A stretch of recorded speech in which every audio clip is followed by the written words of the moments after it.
The briefing is brought to you in association with Spain. From the wilds of the Atlantic to the warmth of Mediterranean isles, the Spanish coast has something for every occasion. And whether chartering a yacht or renting a more modest motorboat, there's no better way to explore this magical country's lesser-known highlights than from the open water. Listen out for a new summer season of The Concierge on Monocle Radio. Join Robert Bound and friends as they turn navigator for an unforgettable journey along the Spanish coast. From hidden gems to legendary gastronomy, and with the unique drama of the America's Cup in the host city of Barcelona added to the mix, discover why the time is right to take to the waves. The Concierge, returning to Monocle Radio in July. This summer, set sail for Spain. You're listening to The Briefing, first broadcast on the 8th of July 2024 on Monocle Radio.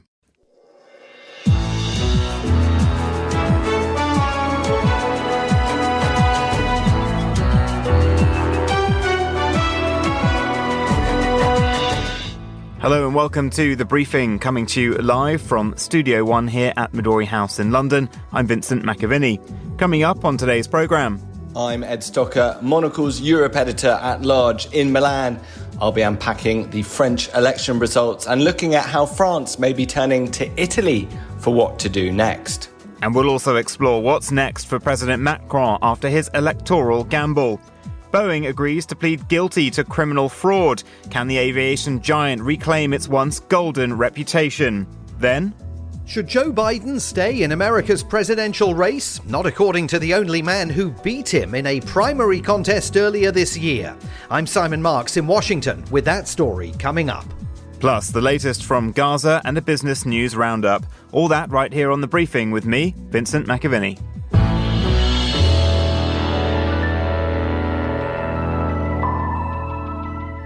Now, the second round of voting took place in France yesterday in what is being hailed as the most significant parliamentary elections since the Second World War.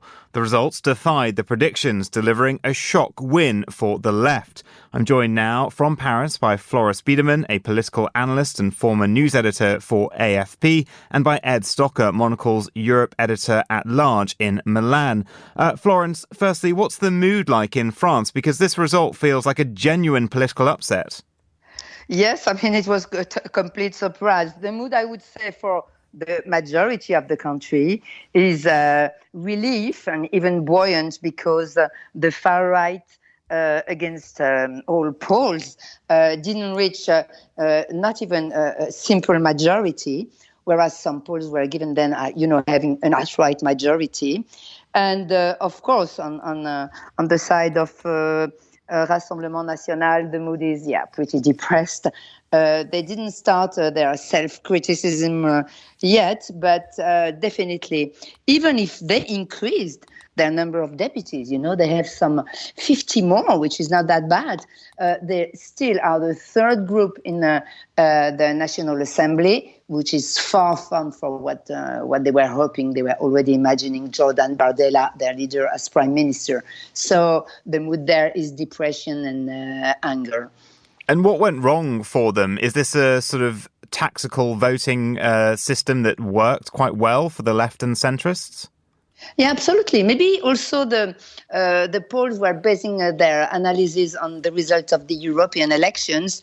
But on another side, like what we call in France the Front Républicain, meaning the more moderate parties, centrist, even the moderate right, or the left, and even the far left, had called for this Front Républicain, which means when they would have a candidate that would prevent or maybe allow the Front Rassemblement National to win because he was facing a third candidate, then they would step aside. So this system worked very well.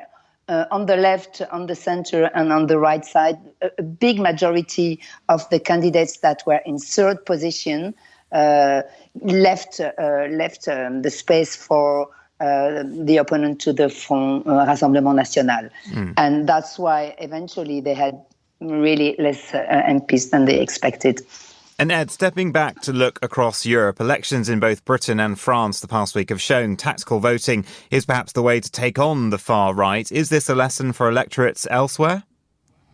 I don't know if it's a lesson. Obviously, so, some people, it was certainly the complaint of the Rassemblement National suggesting that, certain politicians were stepping in to meddle with the process. One maybe has to question the electoral process, this two-round system that there is in France, and that it allows this sort of tactics to take place. What's certainly true is this is sort of a continuation of what we've seen in France, maybe going back as far as 2002 when Jean-Marie Le Pen got to the second round of the presidential election against Jacques Chirac, and there was a massive turnout, that Republican front that was just alluded to, where people sort of turned out to vote against the far right. This is again what's happened this time. The question is how long France wants to keep doing that, sort of voting against someone, rejecting a far right candidate, really rather than voting for someone, even though, of course, the left-wing coalition did much better than expected and is on top. Although it has to be noted, despite all of this, there is no absolute majority for anyone. There are three distinct blocs in the National Assembly, and there'll be a lot of wrangling to come. Speaking of wrangling, Florence, Gabriel Attal had resigned as the French Prime Minister and even criticised Macron's decision somewhat to go to the electorate. As we were coming on air, though, President Macron seemingly wants him to stay in position to oversee things. I mean, is that viable, or are we going to see, as some have suggested, a technocrat Prime Minister as we've previously seen in Italy?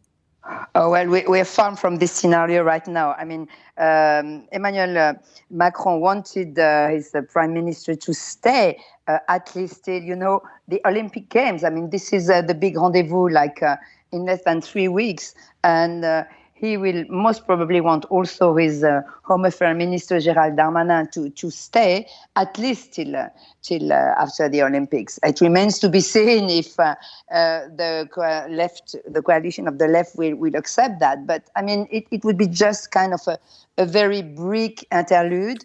It's not even, let's say, a caretaker government until after the Olympics. And then, as you mentioned, yes, there will be a lot of wranglings because, I mean, there is no clear majority. There are three blocs. They are pretty antagonists. What will happen also is that most of the decision now will have to be made at the National Assembly with votes, and whether the left will find allies on some laws on part of their program really remains to be seen. If they don't, that means, yes, there wouldn't be any majority for any law or any kind of government. Then there would maybe it would maybe open the possibility of a scenario of a technical government. But I would say in France, I mean, this has never happened before, and it's not in the political habits of the country. And Florence, just to jump ahead a few years, the next presidential election, obviously Macron can't run again. What does this mean for both Marine Le Pen and Mélenchon in terms of their, candidacies? Oh, Marine Le Pen obviously is getting ready for this, next election.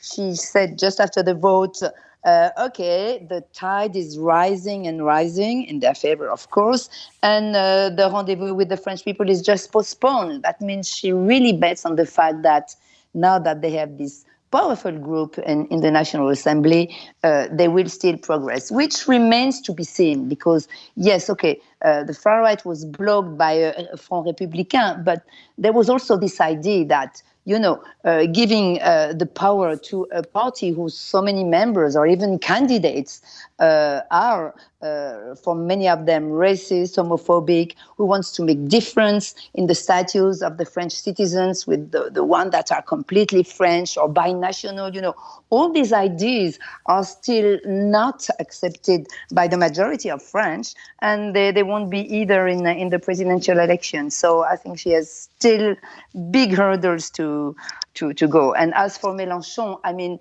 it's not even sure that he will be the candidate of the Left Alliance to be prime minister. Normally, Emmanuel Macron should choose the prime minister among the party that has come first.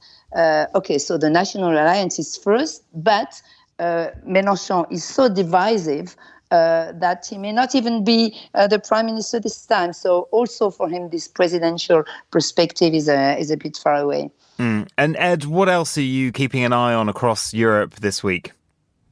Well, I mean, obviously, I have to say that the French elections are dominating here. Just, I'll quickly add, the Italian experience has been quite interesting to draw on. It is unprecedented in French history. But if there's a total impasse, it could be something they consider in the future. It could be a way for finding a solution to a prime minister, even though we're, of course, a long way off from that. In other news, the weather's still pretty bad here. Probably nothing compared to the UK, but it's been raining a lot in northern Italy. People are complaining quite a lot. Apparently, nearly 350 emergency services call-outs yesterday in Lombardia, where I am, due to heavy rain on Sunday.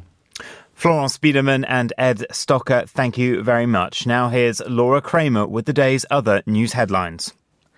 Thanks, Vincent. More than 20 people have been killed after Russia launched a rare daytime missile attack across Ukraine. The mayor of Kyiv says a children's hospital was hit and is being evacuated. President Vladimir Zelensky, who is visiting Poland, says Moscow had fired some 40 missiles across the country. Elsewhere, the Chinese President Xi Jinping has called on the international community to help Russia and Ukraine resume direct dialogue to negotiate an end to the war. His comment was made in Beijing during a meeting with Hungary's Prime Minister Viktor Orban, who is Europe's most pro-Russian leader. In South Korea, more than 6,000 workers at Samsung Electronic have begun a 3-day strike over better pay and benefits. The labor union has warned of staging more strikes in the future, raising the possibility of disrupting semiconductor production at the company. Samsung Electronics is the world's largest memory chip maker. Those are the day's headlines. Back to you, Vincent. Thanks, Laura. Now, Boeing was once a byword for the highest standards in aviation safety. But this week, the company is set to plead guilty to a criminal fraud charge stemming from 2 deadly crashes of 737 MAX jetliners. The embarrassing admission comes after the government determined the plane maker violated an agreement that had protected it from prosecution for more than 3 years. To discuss the impact of all this turmoil on the brand, I'm joined now by Paul Charles, founder and CEO of luxury travel and trade consultancy, the PC Agency, and the former director of Virgin Atlantic and Eurostar. Paul, thank you for joining us. Firstly, this is a sector dominated by 2 players, Boeing and France's Airbus. But Boeing in times gone by had the stronger brand, didn't it? Oh, without doubt. I mean, when you look at Boeing's dominance, there are more than 10,000 Boeing commercial planes in service. It's one of the 2 big players, as you say, with Airbus. But simply because of its relationship as a key supplier to the US administrations over many decades, Boeing has always been seen as perhaps the leader in the industry, certainly until recently. And obviously that turmoil that you refer to is knocking that brand significantly now. And how damaging have the past few years been to that reputation? Well, Boeing is still getting many, many orders from airlines around the world. Obviously, when you're an airline, you generally look at Airbus or Boeing for your future needs, your future demand and production. And so Boeing is still getting the lion's share of orders, certainly until recently with its latest incident earlier this year involving Alaska Airlines. That has changed a little bit. But you would still, as an airline, consider Boeing for one of your key delivery targets. And this is where this gets very murky indeed, this decision, because the fact that Boeing has pleaded guilty means it now has a criminal record. This is uncharted territory. And when you have a criminal record as a company and you're a very prominent supplier and contractor to governments, it's going to raise questions around insurance, around any future deal. Should an airline, should a government be contracting with Boeing, which has a criminal record? And so I think it's going to tarnish its brand significantly. And in terms of reputation, is it fundamentally that it's not really a branding problem, but a build problem? Having, for instance, door plugs falling off of new aircraft, as we saw at the start of the year, won't be fixed by ad campaigns, but a return to higher safety standards in production? We're not seeing passengers vote with their feet yet and refuse to get on Boeing aircraft that have been made in the past. Thankfully, the regulators still have very stringent rules in place for checking Boeing aircraft that are flying today and in our skies or on the ground at the moment.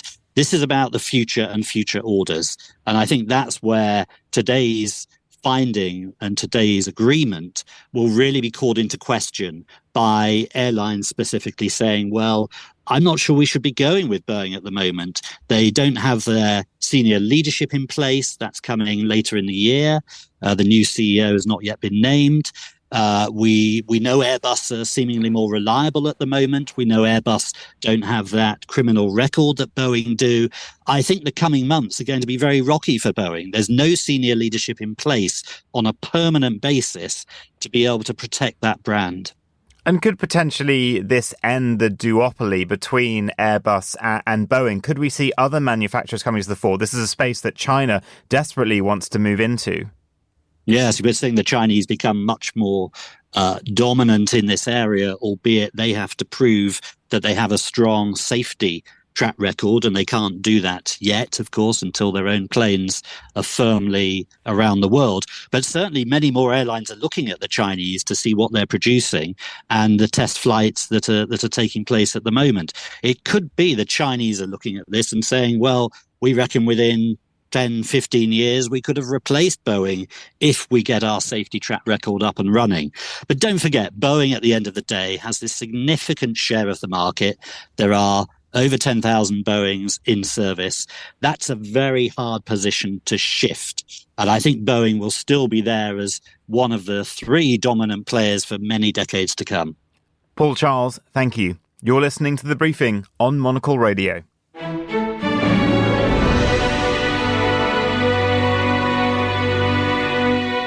You're back with The Briefing on Monocle Radio. To the Middle East now, where there's confusion on the status of negotiations on the three-phase ceasefire plan that was presented in May by President Biden that aims to end the war in Gaza and free around 120 Israeli hostages held by Hamas. Meanwhile, protesters in Israel blocked highways again across the country on Sunday, calling for Bibi to stand down and for the ceasefire deal to be accepted. I'm joined now by Hannah McCarthy, a journalist who has been covering the war. Hannah, thank you for joining us. What's happening with these negotiations on this deal? Because they're being mediated by Qatar and Egypt, aren't they? Yeah, you're right, Vincent. So we've had something of a breakthrough in the negotiations from Hamas.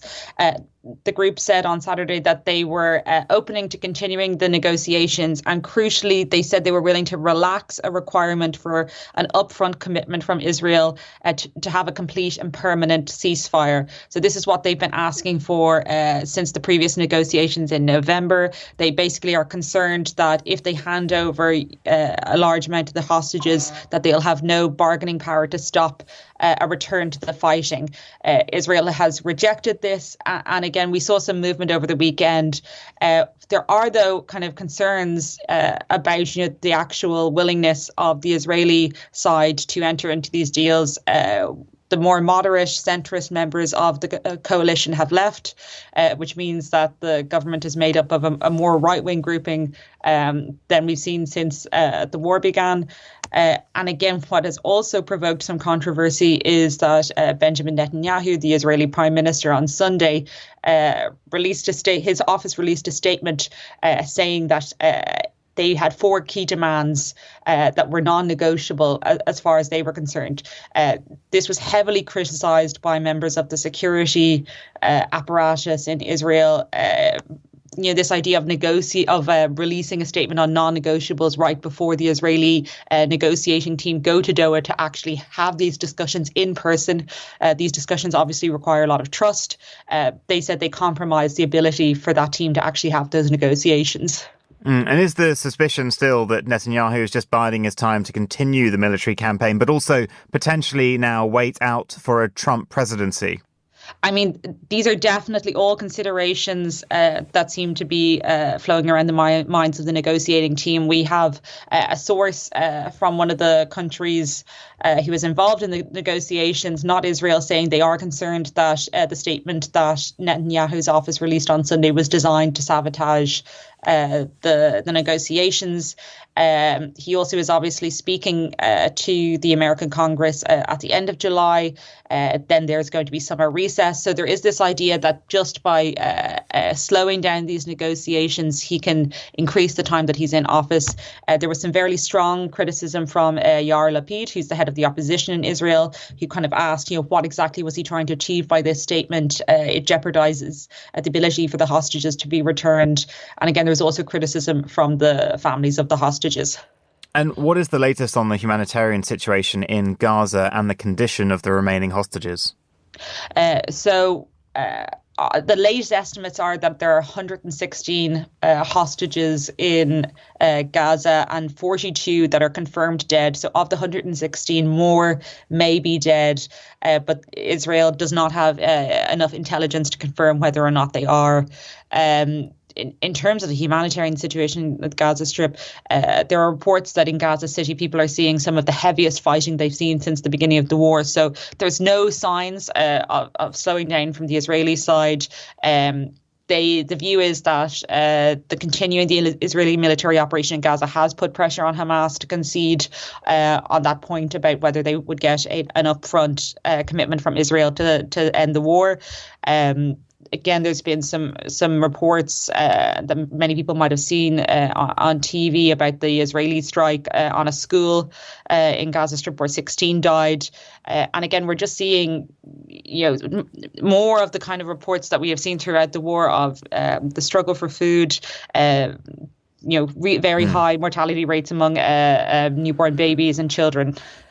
Hannah McCarthy, thank you. You're listening to The Briefing on Monocle Radio.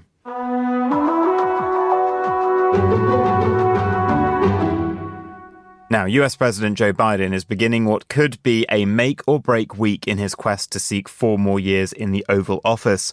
A growing number of Democrats in the House of Representatives are calling on him to abandon the race against Donald Trump after his dismal performance in a TV debate with his Republican challenger 11 days ago, and then an underwhelming network television interview last Friday night.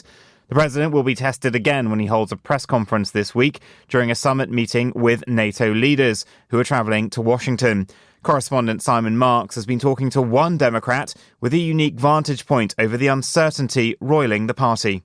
It is a fair bet that you have never heard the name Jason Palmer. He's not a member of the Senate, so won't be part of any posse that Senator Mark Warner of Virginia is reportedly forming to try and persuade Joe Biden to drop out of the race for the White House. He's not a member of the House of Representatives, so later today, when Congress resumes its work after the Independence Day break, he won't be assailed by reporters demanding to know whether he's still backing the president. He's not an elected governor, so he didn't join 26 of them, all Democrats, who grudgingly agreed to give Joe Biden a little bit more time in the party's leadership after a crisis meeting at the White House last week.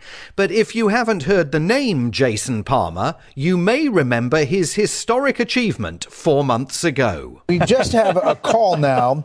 In American Samoa, President Biden will lose to Jason Palmer, a self-described entrepreneur and investor. The biggest surprise of the night, NBC News Decision Desk can project that little-known Democratic presidential candidate Jason Palmer has won the territory's Democratic caucus over President Joe Biden. The chuckling anchors of Fox News there, then the more straight-laced reporting of NBC on Super Tuesday, when Jason Palmer unexpectedly beat Joe Biden in a primary contest.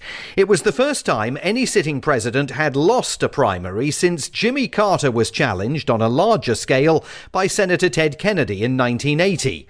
Back in March of this year, the political class thought little of it. Biden was unstoppable and indeed secured the Democratic Party's nomination just 1 week later. But Jason Palmer, whose campaign had relentlessly urged Democrats to replace Joe Biden with a younger, more energetic candidate, says he now feels vindicated by the dizzying events of the last 11 days. I've been a venture capitalist all my life and an entrepreneur, and sometimes I've been 7 years ahead of history, sometimes 10 years ahead of history. And, I've learned to just realize I see things a little bit earlier than most people do. America needs an upgrade. We started with a beautiful vision for what we could be. But I think we all know something's not working. And we can't find answers in the past. Palmer stood for election in 16 separate states and territories, and in his long-shot campaign ads insisted a generation of frustrated young Americans requires leadership from people who are closer to their age than 81-year-old Joe Biden or 78-year-old Donald Trump. I'm Jason Palmer, and I'm entering the 2024 presidential race because I believe we can do better for you and future generations. In 15 of the primary contests that he entered, Palmer got nowhere. But in American Samoa, a distant US territory in the Pacific, he topped the poll with 56% of the vote. I'm a canary in the coal mine, the fact that I won in American Samoa, but there were other canaries. Biden didn't do the Super Bowl interview, which is an incredible opportunity to speak to the American public. He's done very few, addresses to the nation on the top issues like inflation, the economy, immigration. The writing has been on the wall. He even called himself a transitional president 4 years ago. So, I just think optimism blinds people sometimes. If, as Palmer suggests, the Democrats have spent the past year blindly optimistic that voters would look past very clear evidence that the president has been slowing down, for many, the blinkers are now suddenly coming off.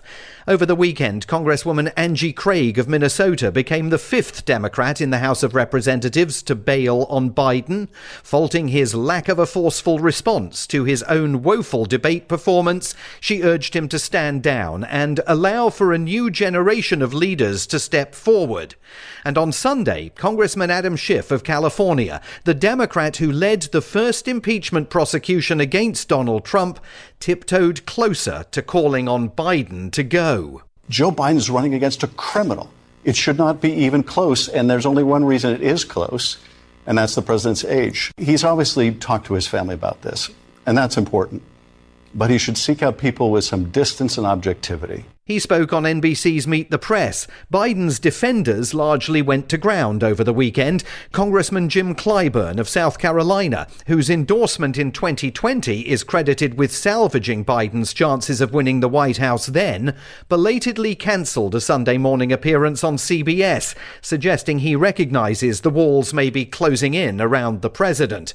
Contributing to the Biden campaign's problems, an interview the president gave to ABC on Friday, in which, after months of warning that Donald Trump plans to overturn America's democracy, the Democratic Party's standard-bearer seemed oddly at peace with the idea of losing in November. If you stay in and Trump is elected and everything you're warning about comes to pass, how will you feel in January?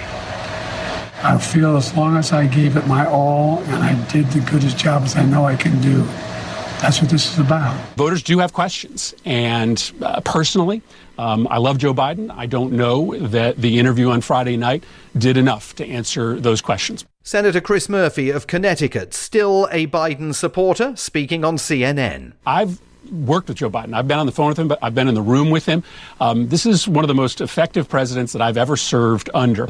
I think this week is going to be absolutely critical. I think the president needs to do more. Jason Palmer, the Biden slayer in American Samoa, agrees that the next few days are critical. And with mega donors to the Democratic Party moving their money into congressional races and away from the Biden war chest, he believes the game is largely up. At this moment, I'm telling people that I think he has to make the right decision in the next 2 weeks, and I hope it's 1 week. I'm hoping he does the right thing. He is a very honorable person, and I think he can see it himself now. It is my view that Joe Biden cannot beat Donald Trump. The president spent Sunday in Pennsylvania insisting that he's not leaving the race. A new Bloomberg poll showed that he has narrowed the gap with Donald Trump in several all-important swing states.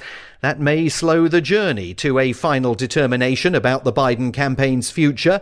But the only man who beat the president in any election this year thinks a much more important defeat is looming if Biden stays in the race. For Monocle Radio, I'm Simon Marks in Washington. Thanks, Simon. You're listening to The Briefing.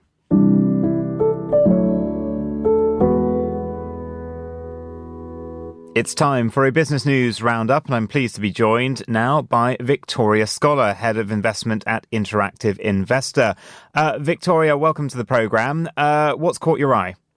So we're looking at markets in France after the election results overnight. We saw that stocks initially dropped this morning, but have since turned positive. We've seen that French shares and bonds are in the green. Investors and traders are clearly digesting the outcome of the hung parliament and the surprise left-wing surge that's blocked Marine Le Pen. But it's been a choppy session for French assets. And the latest is that the French blue chip stock index, the CAC 40, is up by about 0.2%, but it is still around 4% lower than it was before the election. So still pricing in some uncertainty around this election. We've seen that French banks are rebounding today, but they're still down also versus the start of June, whereas the euro is broadly flat. And hopping to this side of the channel, Rachel Reeves, the UK's new and first female chancellor, has delivered her first major speech. What did she say? Yes, that's right. So it's her first major speech after the general election and ahead of MP's summer recess. And she says that what she's seen in her first 72 hours confirmed that there was no money and that she's inherited the worst set of circumstances since World War II. She's instructed the Treasury to provide an assessment of the state of the spending position of the government. And she also said that there's no time to waste. But her real focus in the speech was on the government's plans to build new housing to try and get families onto the housing ladder. She confirmed a range of measures to try and speed up planning and introduce a return to mandatory house building targets. She says it's going to be up to local communities to decide where homes can be built. But she wants Labour to promote home ownership with affordable and socially rented homes included in the plans. And Paramount, which holds the distinction of being America's oldest existing film studio, founded all the way back in 1912, it's agreed a new major $28 billion merger because things haven't been going well for it in the new world of streaming, have they? Yes, that's right. It's an intensely competitive field with the likes of Apple, Amazon, Disney and many other players in the space. So it's agreed to sell the business to an independent company, Skydance Media, and the deal values the film company Paramount, which is behind some of the biggest films like The Godfather and Titanic, as well as some major channels like MTV and Nickelodeon. It values the company at $28 billion. And the agreement comes after quite a long stretch of back and forth. So negotiations have been going on for about the last 6 months. Skydance is also going to be paying another $2.4 billion to buy National Amusements, which is a theatre movie operator and is owned by the same family which owns Paramount. So pretty big deal. And we're seeing that Paramount shares are trading higher ahead of the US Open in a couple of hours. Victoria Scholar, thank you very much.